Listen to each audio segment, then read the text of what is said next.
Президент Сооронбай Жээнбековдун Ошко 2 күндүк иш сапары июнь окуясынын курмандыктарын эскерүүдөн башталып, бир катар ири объектилердин иши менен таанышуу аркылуу уланды.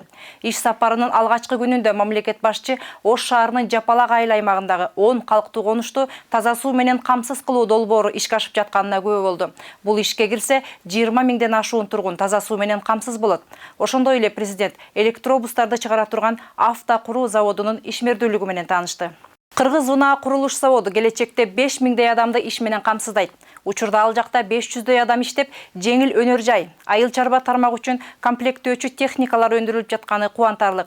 Иш сапардын 2-чи күнү президент Араван районундагы ирригация жана калкты таза суу менен камсыз кылуу боюнча долбоорлор менен таанышып чыкты. Соңку 3 жылда өлкөнүн 107 айылы таза суу менен камсыз болгон. Былтыр бул багытта бюджеттен 500 миллион сом бөлүнгөн. 2024-жылга чейин 715 айылда инфраструктура жаңыланаары пландалып жатканы айтылды. Келерки 5 жылда Кыргызстандын бардык региондору таза суу менен камсыз болот деген убадалар айтылды.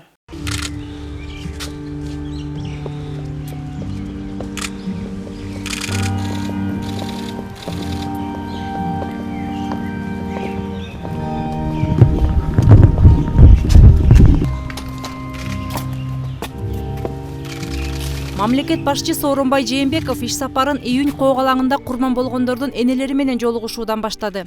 Каза болгондордун туугандары жана окуянын катышуучулары менен баарлашуу учурунда мамлекеттин бүтүндүгү менен улуттар ортосундагы ынтымакты көздүн карегиндей сактоо керектиги айтылды. Мамлекет элибиз үчүн, кийинки муун үчүн аны унутпайбыз, эстейбиз, эскеребиз, Куран окуйбуз ар дайым. Андан келечекке умтула албайбыз деп. Мына жакшы муундар келатат, жакшы балдар келатат. Силерде мына туура түшүнгөн биздин улуу инсандарыбыз бар. Кыргыз эли ушу менен биз кыйынбыз, ачык айтканда. Оор мезгилде бирге болуп, чогуу болуп, анан кандай кыйынчылык болсо дагы сабырлык менен көтөрөбүз баарын тең. Ушул 2010-жылкы окуя эч качан кайталанбасын, ошубуз 2-чи жолу күйбөсүн. Эч качан мына 75 квартиралуу үйдө биз өзбек кыргыз деп жашап атабыз, өзүңүздөр берген үйдө. Бир дагы сен өзбексиң, сен кыргызсың деп бөлүнгөнүбүз жок. Мамлекет башчынын сапары Ош шаарынын четиндеги калктуу конуштарга уланды. Жапалак айыл аймагындагы 10 калктуу конушту таза суу менен камсыз кылуу долбоору менен таанышууга мүмкүнчүлүк түзүлдү. Курулуштун долбоору республикалык бюджеттен каржыланган. Быйыл июнь айынын соңунда аяктары күтүлүүдө. Бул ишке кирсе 20 миңден ашуун эл таза суу менен камсыз болот. 3-чү резервуар 6000 кубтук азыр бүтүп атыр. Буга чейин ошо эң көйгөйлүү болгон ошо Жапалак айыл аймагында 10 айылдага таза суу 2 сааттан гана берилип. Мамлекет башчы электробустарды чыгара турган автокуруу заводунун ишмердүүлүгү менен да таанышты. Кыргыз унаа курулуш заводунда курулуш иштеринин биринчи этабы аяктап, өз ишин баштаган.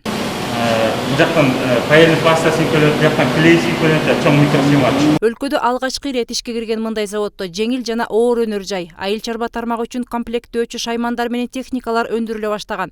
Трансформаторлор менен акылдуу эсептегичтер иштелип чыгып, текшерүүдөн өтүүдө. Учурда 500дөй адам иштеп жатыптыр. Бул чек эмес. Завод толугу менен ишке кирсе 5000 адам жумуш менен камсыз болот.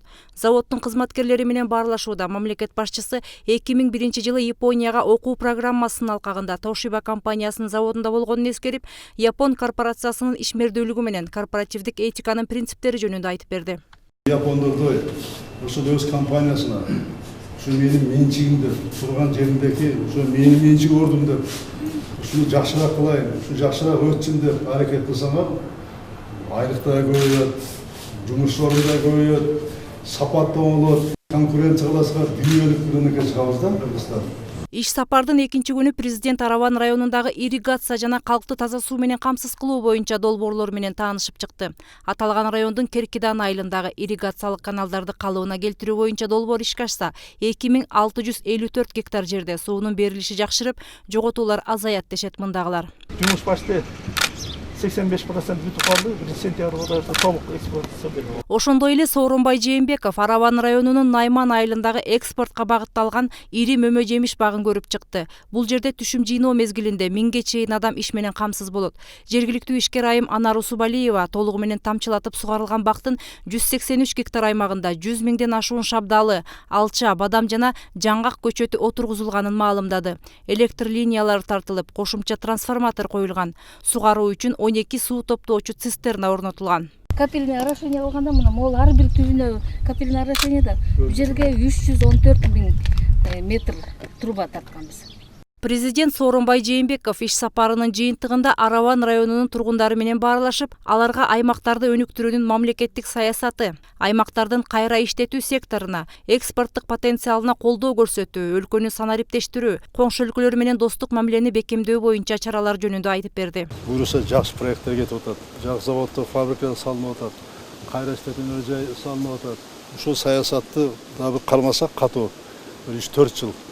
Ошондо бүт жерлерде сүттү кайра иштетет, терини, этти, жүндү, мына өндүрүлгөн продукциянын баарын кайра иштетип сыртка чыгарган мүмкүнчүлүк түзүлөт. Аравандыктар президенттин өлкөнү өнүктүрүүгө жана коңшу мамлекеттер менен достук мамилени бекемдөөгө багытталган мамлекеттик ишмердүүлүгүнө күч кубат жана ийгиликтерди каалашты. Кудай кааласа элибиз колдоп, Кудайым колдоп, мындан кийин дагы жакшы иштерди жасап, эми иштериңизди эсептеп айтып отурбайын. Биз көрүп турабыз, коңшулар менен кандай акыбалда элек. Ушунчалык жакшы алып келген сиз. Ушундай жакшылыктарды алып келе берели. Мээрим Ташыбекова, Улан Нурманбетов, 7 канал, Жумалык.